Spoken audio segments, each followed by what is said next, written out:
sahabat dongeng, ketemu lagi dengan Mimin. Gimana kabarnya? Semoga baik-baik saja, dan kita selalu diberikan kesehatan dan rizki yang tiada habisnya. Kali ini Mimin ingin membahas alur cerita yang sangat seru, dan tentunya tidak akan membuat sahabat bosan. Kisah diawali dengan seorang pemuda yang akan menjadi karakter utama di film ini, yang bernama Tangsan. Pemuda ini adalah anak dari seorang pandai besi yang hidup sederhana di sebuah kampung. Dalam kesehariannya, dia menyempatkan sedikit waktunya untuk mempelajari buku pemberian ayahnya tentang ajian Roh Sukmo dan jurus mata ungu yang sekilas mirip dengan Sharingan milik Sasuke.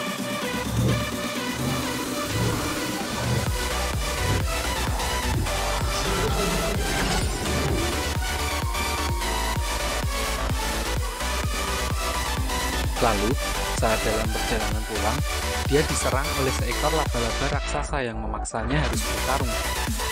Di sini dengan menggunakan mata ungu, salah satu serangannya berhasil mengenai mata laba-laba tersebut, dan malah membuat laba-laba tersebut menjadi sangat marah.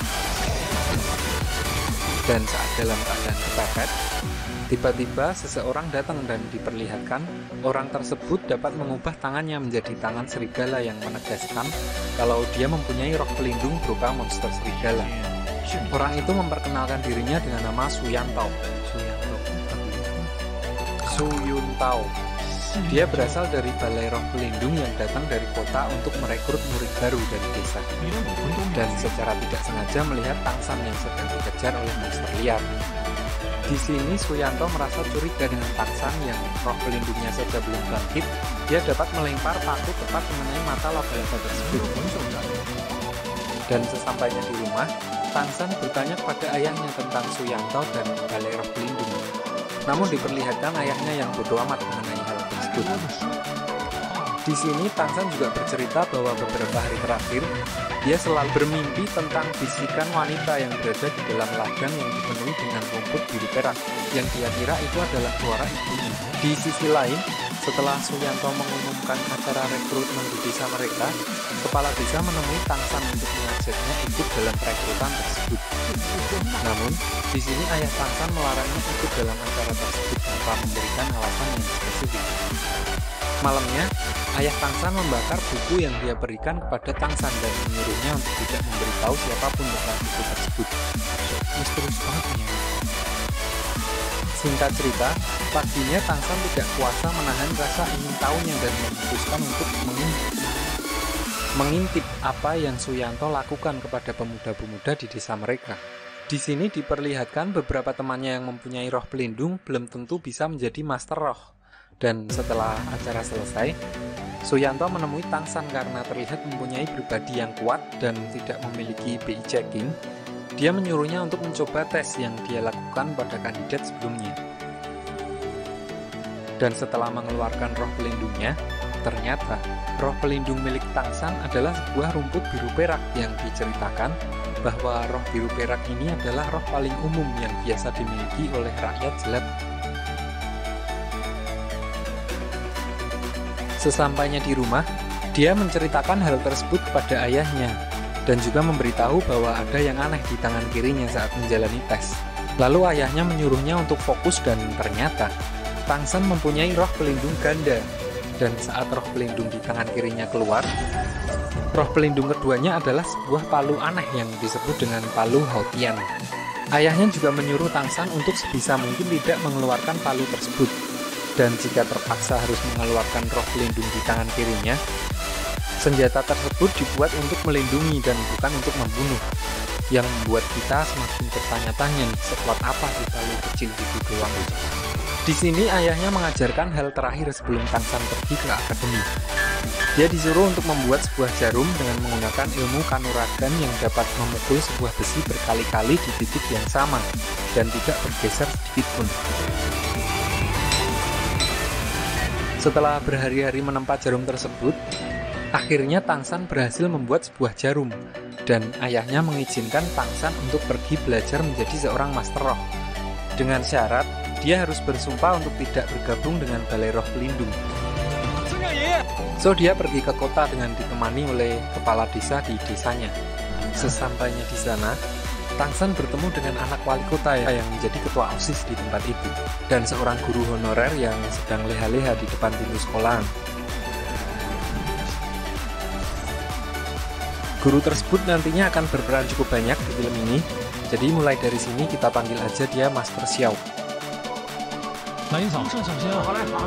Mendengar pembicaraan Tangsan yang berkata bahwa dia mempunyai kekuatan roh penuh, Master Xiao sudah menduga kalau Tangsan mempunyai roh pelindung ganda berdasarkan penelitiannya selama dia berada di Bekasi. Namun di sini Tangsan tetap kekeh mengatakan bahwa dia tidak mempunyai roh lain selain rumput biru peraknya. Beberapa saat kemudian, Tangsan mendengar bahwa mereka harus membunuh seekor kelinci untuk ujian masuk ke akademi. Karena merasa itu menentang prinsipnya, Tangsan malah melepas semua kelinci di sekolahan tersebut dan sempat bersih tegang dengan anak Pak Wali Kota. Beruntung Tangsan diselamatkan oleh Master Xiao dari adu mulut tersebut.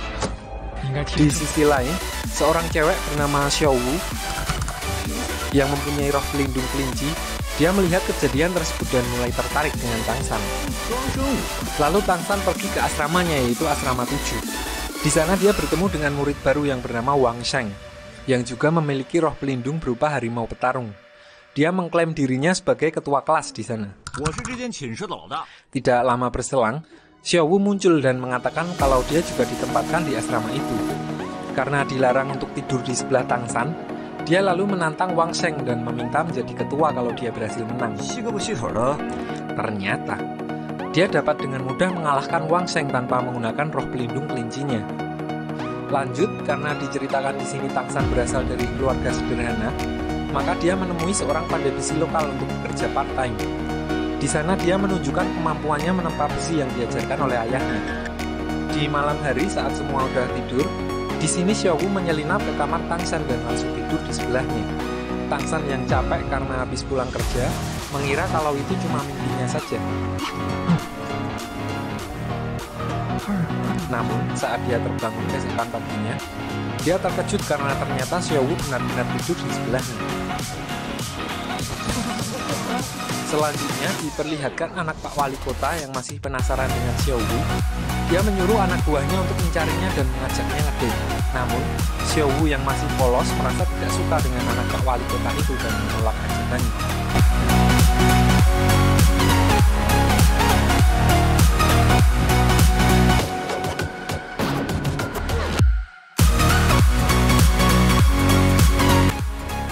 Di sesi jam pelajaran kedua, di sini anak Pak Wali Kota malah balik diajar oleh Tangsan dan Xiao Wu.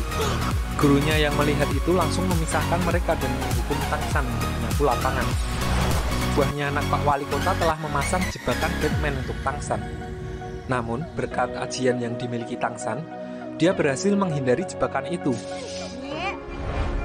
dan melemparnya ke arah di mana anak Pak Wali Kota bersembunyi. Selanjutnya, saat di kelas, Tangsan memperlihatkan roh pelindungnya dan meminta gurunya untuk membantu mengembangkan roh rumput itu agar bisa dipakai untuk bertarung.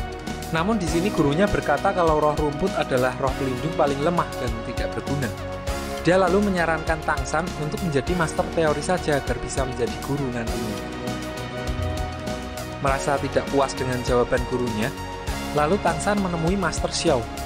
Di sini dia diberikan mindset bahwa tidak ada roh pelindung yang tidak berguna. Yang ada hanya pengguna roh pelindung yang tidak berguna.